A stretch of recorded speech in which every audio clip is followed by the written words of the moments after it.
Cover అయ్యారు.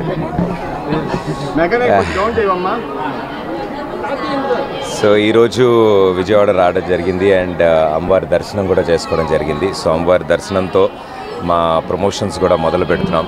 April 11న మా చిత్రం అక్కడమ్మ ఇక్కడ అబ్బాయి రిలీజ్ కాబోతోంది. సో నేను దీపిక గారు కలిసి నటించిన చిత్రం. It's a family entertainer. కుటుంబం అంతా కలిసి హ్యాపీగా థియేటర్స్లో నవ్వుకునే సినిమాని మీ ముందుకు తీసుకొస్తున్నాం. అండ్ అందులో భాగంగానే ముందుగా అమ్మవారి దర్శనం చేసుకుందామని ఇక్కడికి వచ్చాం మేమంతా. అండ్ చాలా పాజిటివ్, చాలా హ్యాపీగా ఉంది. అండ్ ఇక్కడ చాలా రోజుల తర్వాత విజయవాడ రావడం అండ్ అందరినీ ఇలా కలవడం కూడా చాలా ఆనందంగా ఉంది.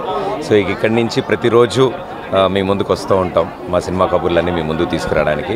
సో అమ్మవారి బ్లెస్సింగ్స్తో మా సినిమా సూపర్ సక్సెస్ఫుల్ అవ్వాలని మేమంతా కోరుకుంటున్నాం. హ్యాపీగా ఉంది. సో మా సినిమా అక్కడమ్మ ఇక్కడ బై ఏప్రిల్ 11న రిలీజ్ అవుతుంది. సో అందరూ మమ్మల్ని బ్లెస్ చేసి ఇదే లవ్తో ముందుకు తీసుకెళ్లాలని కోరుకుంటున్నాం. Thank you.